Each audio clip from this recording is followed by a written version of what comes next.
BBC শুরু থেকেই এই সমস্ত ব্যাপারে আমাদের ব্যাপারে বিশেষত খুবই একপেশে ধরনের নিউজ করে থাকে, মানে যেগুলো আসলে অতিরঞ্জিত এবং সাংবাদিকতার স্ট্যান্ডার্ডের মধ্যে অনেক ক্ষেত্রে পড়ে না। ভিকটিম বিবিসি কেন এনসিপির বিরুদ্ধে সেটা আমি জানি না, তারা বলতে পারবে, নিউজ করবে তারা বলতে পারবে, কিন্তু আমি তাদের অনেকগুলো নিউজ দেখেছি, সেখানে নিউজের ফ্রেমিং, শব্দ চয়ন, যেভাবে তারা কথাটা বলেছে, যেভাবে ডিস্টর্ট করেছে, অনেকগুলো হলো বিবিসির যে প্রফেশনালিজম আমরা আশা করি বিবিসি বাংলার, এটা কিন্তু তাদের আমাদেরকে নিয়ে করা নিউজগুলোর মধ্যে আমরা দেখি না। আগে অনেকগুলো নিউজের প্রেক্ষিতে আমি এটা বললাম। এইটা এখন দ্বিতীয় ঘটনা হচ্ছে গোপালগঞ্জের যেটা ঘটনার কথা আপনি বললেন, এই রিপোর্টটা অত্যন্ত বায়াসড এবং অত্যন্ত একপেশে। গেল জুলাই মাসে গোপালগঞ্জে ঘটে যাওয়া সংঘর্ষে আওয়ামী লীগ এনসিপি উভয়ই দায়ী এরকমটি বলেছে বিচার বিভাগীয় তদন্ত কমিটি, এরকমটি তথ্য দিয়েছে। এনসিপি আসলে এই বিষয়ে কি বলে? আপনাকে ধন্যবাদ। প্রথম কথাটা আসি যে আজকে যেটা গোয়েন্দা রিপোর্ট, এটা অত্যন্ত উদ্বেগজনক।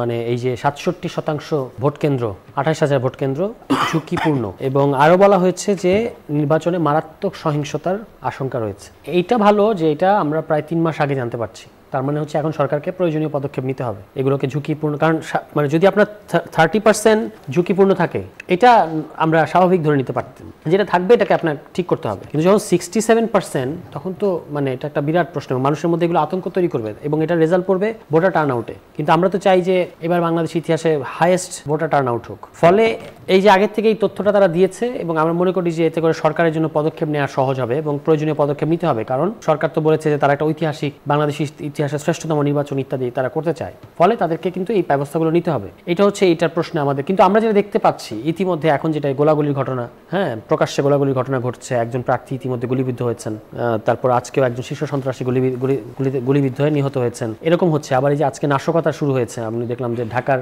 ধানমন্ডিতে এরকম বাস পোড়ানো হয়েছে, এগুলো আওয়ামী লীগ করছে, বিস্ফোরণের ঘটনা ঘটেছে। হ্যাঁ মানে এগুলো ঘটছে। তার মানে হচ্ছে যে এগুলোর ক্ষেত্রে সরকারের ইন্টেলিজেন্স আগে থেকেই তৎপর থাকতে হবে যেন এই ঘটনাগুলো না ঘটে, এবং এই ঘটনাগুলো যারা ঘটতে পারে, যেমন সারা দেশে আমরা তৃণমূলে যতটুকু নিউজ আমাদের কাছে আসে, আমি নিজেও একটা এলাকাকে প্রতিনিধিত্ব করি, প্রচুর শীর্ষ সন্ত্রাসীরা জামিন পেয়ে বেরিয়ে যাচ্ছে। ফলে এগুলোর ক্ষেত্রে কিভাবে তারা জামিন পাচ্ছে, এবং ওই যে আইন উপদেষ্টা নিজেই বিস্ময় প্রকাশ করেছিলেন যে একদিনে বোধহয় 800-র বেশি মামলায় জামিন হয়ে গেছে, কিভাবে হয়েছে, এটা একটা নজিরবিহীন ঘটনা।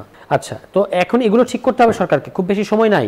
এর মধ্যে আবার সরকার হচ্ছে জুলাই সনদ নিয়ে একটা ভজকট পাকিয়ে রেখেছে, এখানে জটিলতা তৈরি করেছে সরকার নতুন করে, এটা বলতেই হবে। রাজনৈতিক দলগুলো লম্বা আলোচনা করেছে এবং করার পরে কমিশন প্রস্তাব দিয়েছে, তারপর সরকারের উচিত ছিল, এবং রাজনৈতিক দলগুলোর তরফ থেকে বলা হচ্ছে যে আপনাদেরকে সিদ্ধান্ত নিতে হবে কারণ আপনারা সরকার, কিন্তু সরকার বলছে যে আপনারা আলোচনা করে আসেন। এটা করে সরকার আরেকটা মানে আমি বলবো যে ঘোলাটে পরিবেশ তৈরি করে রেখেছে। এটা যদি সেটেল না করে নভেম্বরের মধ্যে, তাহলে কিন্তু নির্বাচন নিয়ে শঙ্কা তৈরি হবে। আজকে আপনি দেখবেন যে জোনায়েদ সাকি সাহেব বলেছেন যে যদি জুলাই সনদকে নিয়ে আমরা মানে এটা যদি আমরা মীমাংসা না করি তাহলে নির্বাচন নিয়ে শঙ্কা তৈরি হবে, আমরা যেটা কেউ চাই না। ফলে জুলাই সনদের একটা সেটেল ইস্যু, কমিশন আলোচনা শেষ হয়েছে, এখন আবার নতুন করে বিতর্ক কিংবা নতুন করে এই জিনিসগুলো দরকার নেই, কিন্তু এগুলো ঘটছে। এগুলো কিন্তু সার্বিক এই পরিস্থিতি, এগুলো কিন্তু একটার সাথে লিঙ্কড আপ, একটার প্রভাব আরেকটাতে পড়বে। এটা এখন দ্বিতীয় ঘটনা হচ্ছে গোপালগঞ্জের যেটা ঘটনার কথা আপনি বললেন, এই রিপোর্টটা অত্যন্ত বায়াসড এবং অত্যন্ত একপেশে, এবং এটা আমাদের প্রতি আমি বলবো যে বিমাতা সুলভ একটা রিপোর্ট। কারণ হচ্ছে যে এখানে বলা হচ্ছে যে উভয় পক্ষ দায়ী। What is this? আমরা এখানে আমাদের ঘোষিত রাজনৈতিক কর্মসূচি করতে গেছি, ঘোষিত রাজনৈতিক কর্মসূচি, হঠাৎ করে কোনো কিছু করা হয়নি। এটা আমরা যখন জুলাই পদযাত্রা শুরু করি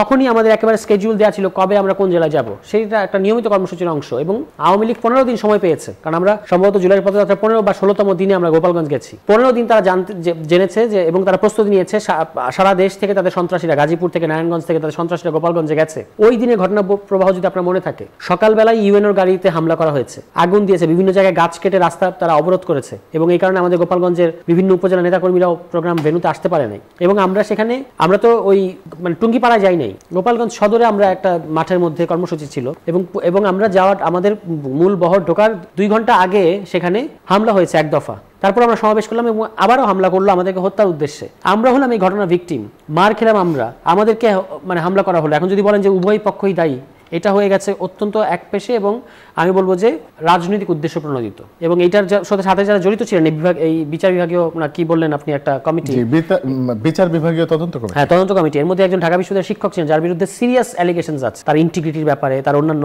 অনেক বিষয়ে। ফলে এটা কোনোভাবেই, এবং তিনি সম্ভবত অব্যাহতিও পেয়েছিলেন এই অভিযোগের কারণে। ফলে তাদের এই রিপোর্টটা কোনোভাবেই গ্রহণযোগ্য না, এবং এটা প্রকাশিত হয়েছে আবার বিবিসিতে সমস্ত কিছু। এবং বিবিসি শুরু থেকেই এই সমস্ত ব্যাপারে আমাদের ব্যাপারে বিশেষত খুবই একপেশে ধরনের নিউজ করে থাকে, মানে যেগুলো আসলে অতিরঞ্জিত এবং সাংবাদিকতার স্ট্যান্ডার্ডের মধ্যে অনেক ক্ষেত্রে পড়ে না। এই সার্বিক দিকে আপনি যারা ভিকটিম বিবিসি কেন এনসিপির বিরুদ্ধে সেটা আমি জানি না, সেটা তারা বলতে পারবে, নিউজ করবে তারা বলতে পারবে। কিন্তু আমি তাদের অনেকগুলো নিউজ দেখেছি, সেখানে নিউজের ফ্রেমিং, শব্দ চয়ন, যেভাবে তারা কথাটা বলেছে, যেভাবে ডিস্টর্ট করেছে, অনেকগুলো হলো বিবিসির যে প্রফেশনালিজম আমরা আশা করি বিবিসি বাংলার, এটা কিন্তু তাদের আমাদেরকে নিয়ে করা নিউজগুলোর মধ্যে আমরা দেখি না। আগে অনেকগুলো নিউজের প্রেক্ষিতে আমি এটা বললাম।